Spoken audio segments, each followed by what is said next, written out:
jemaat Anugerah Pondok Aren, dimanapun Bapak Ibu Saudara berada pada saat ini, kita kembali merenungkan firman Tuhan yang menjadi kekuatan, yang menjadi mengarah hidup kita di dalam situasi saat ini. Bapak Ibu Saudara yang terkasih dalam nama Tuhan kita Yesus Kristus, kita merenungkan firman Tuhan yang terambil dari 2 Korintus pasalnya yang ke-12, ayatnya yang ke-1 sampai ayatnya ke-10. Namun Bapak Ibu Saudara, saya akan membaca hanya ayatnya yang ke-7 bagian B. Nanti Bapak Ibu di rumah bisa baca dari pasal 1 sampai 7. Yaitu demikian firman Tuhan. Aku diberi suatu duri di dalam dagingku, yaitu seorang utusan iblis untuk mengecoh aku, supaya aku jangan meninggikan diri. Tentang hal itu, aku sudah 3 kali berseru kepada Tuhan, supaya utusan iblis itu mundur daripadaku. Tetapi jawab Tuhan kepadaku, cukuplah kasih karuniaku bagimu, sebab justru dalam kelemahanlah kuasaku menjadi sempurna. Sebab itu, terlebih suka aku bermegah atas kelemahanku, supaya kuasa Kristus terus menaungi aku. Karena itu aku senang dan rela di dalam kelemahan, di dalam siksaan, di dalam kesukaran, di dalam penganiayaan dan kesesakan oleh karena Kristus. Sebab jika aku lemah, maka aku kuat. Kita berdoa. Bapa di surga, kami bersyukur kesempatan malam hari ini kami boleh menurunkan firman-Mu Tuhan. Berikan kemampuan, berikan kami hikmat, beri kami itu pemahaman Tuhan, supaya kami boleh mengerti apa tujuan dari kebenaran firman-Mu. Amat terlebih Tuhan, buat anak-anak-Mu yang mendengarkan firman Tuhan yang dimanapun mereka berada, pimpin mereka Tuhan, supaya kami boleh sama-sama boleh menjadi pelaku firman-Mu. Hamba-Mu banyak kekurangan kelemahan, hamba percaya Engkau akan yang berbicara saat ini. Hamba-Mu hanyalah alat-Mu saja. Di dalam nama Tuhan Yesus kami berdoa dan mengucap syukur. Amin. Bapak Ibu Saudara yang terkasih dalam nama Tuhan kita Yesus Kristus, di dalam perusahaan baik swasta maupun di negeri, ada suatu tugas yang harus dilaksanakan oleh karyawan dari atasannya. Dan si karyawan ini harus melaksanakan tugas itu dengan baik. Apapun target dari tugas tersebut harus terselesaikan dengan baik. Dan si karyawan dituntut di situ yaitu kuat. Si karyawan dituntut di situ harus berani, ikhlas, tanpa mengeluh. Demikian juga dengan firman Tuhan. Demikian juga dengan kehidupan kita saat ini, Bapak Ibu Saudara yang terkasih, sebagai orang yang percaya kepada Tuhan. Kita akan belajar dari Rasul Paulus. Ketika dia menerima suatu tugas dari Tuhan, apa yang dilakukannya? Kalau di ayatnya yang pertama sampai ayat yang ke-7, di situ diceritakan Rasul Paulus ini menerima yaitu penglihatan dan penyataan dari Tuhan. Itu hal yang bagus yang diberikan Tuhan kepada Rasul Paulus. Tapi di dalam itu, Rasul Paulus diberi duri dalam dagingnya. Artinya ada kelemahan di dalam kehidupan Rasul Paulus. Sehingga dia meminta kepada Tuhan sampai 3 kali supaya iblis itu yang membuat dia lemah mundur daripadanya.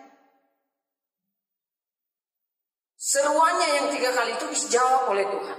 Ayatnya yang ke-9. Ini jawaban Tuhan.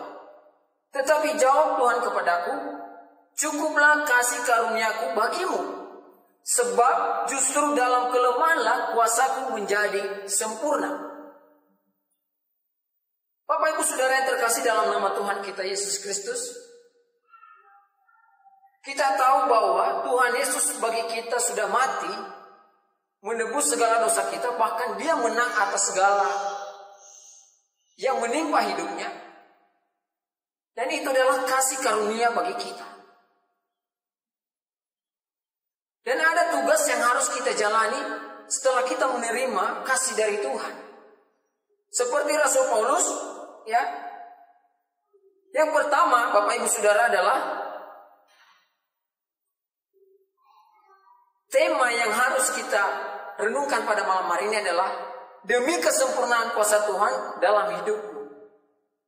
Demi kesempurnaan kuasa Tuhan dalam hidupku, kita harus, yang pertama adalah rela dalam kelemahan. Rela dalam kelemahan. Ayatnya yang ke-10. Karena itu aku senang dan rela di dalam kelemahan.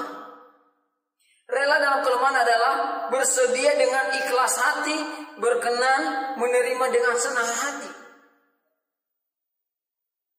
Demi kesempurnaan kuasa Tuhan dalam hidup kita sebagai orang percaya, kita harus rela menerima apapun yang terjadi dalam kehidupan kita saat ini, selama kita ada di dunia ini. Kalau di ayat yang 10 dijelaskan, diuraikan di situ bahwa kelemahan itu adalah berupa siksaan, kesukaran, penganiayaan, kesesakan. Dan itu semua terjadi dalam kehidupan kita sehari-hari. Saat ini pun kita alami ya pandemi ini. Dan kita harus rela menerima semua itu, karena di dalam kita sebagai orang percaya telah diberikan kasih karunia Kristus. Kita jangan lupa bahwa Tuhan mengatakan, sebab justru dalam kelemahanlah kuasaku menjadi sempurna. Janganlah kita menganggap bahwa ketika kita lemah kita tidak bisa berbuat apa-apa. Ingat kita anak Tuhan, ingat Tuhan telah memberikan kasih-Nya bagi kita.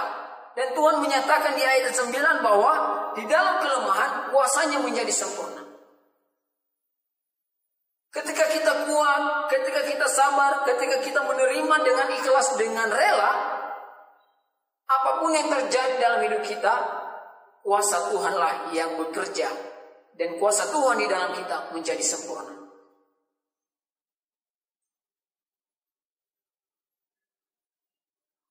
Rasul Paulus 3 kali minta kepada Tuhan. Itu adalah sisi manusia, bahwa kita ingin supaya mundur semua, supaya kita jangan mengalami hal-hal seperti itu yang tidak enak, itu jangan terjadi dalam hidup kita.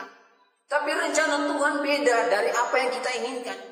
Tuhan mau itu kita alami, Tuhan mau kita menerima semua itu, kelemahan itu, karena memang di dalam hidup kita kuasa Tuhan akan sempurna kalau kita menjalani hari-hari kita dengan hati yang rela, hati yang ikhlas, hati yang tulus untuk mengiring hidup kita kepada Tuhan. Salah satu contohnya adalah Yesus Kristus. Dia mempunyai tugas dari Tuhan, harus menebus dosa manusia dengan cara mati. Dan itu dijalani oleh Tuhan dengan rela, dengan ikhlas. Apa yang terjadi? Kita dijamin masuk ke surga. Kita dijamin oleh Tuhan hidup kita di akhir zaman. Bapak Ibu Saudara yang terkasih dalam nama Tuhan kita Yesus Kristus, keputusan Tuhan dalam hidup kita adalah di dalam kelemahan kuasa-Nya menjadi sempurna. Mari, apapun keadaan Bapak Ibu Saudara sekarang ini, dalam pekerjaan mungkin, dalam usaha Bapak Ibu lagi lemah, mari dengan ikhlas kita menerima semua itu untuk menyempurnakan kuasa Tuhan di dalam hidup kita. Dan Tuhan akan memberi yang terbaik bagi kita.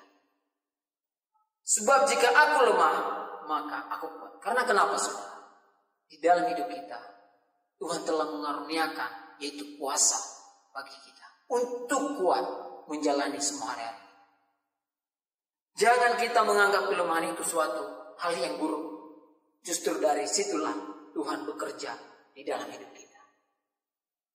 Bapak Ibu Saudara yang terkasih dalam nama Tuhan Yesus, sebagai ayat penutup bagi kita pada malam hari ini, yang terambil dari Kolose pasalnya yang ketiga,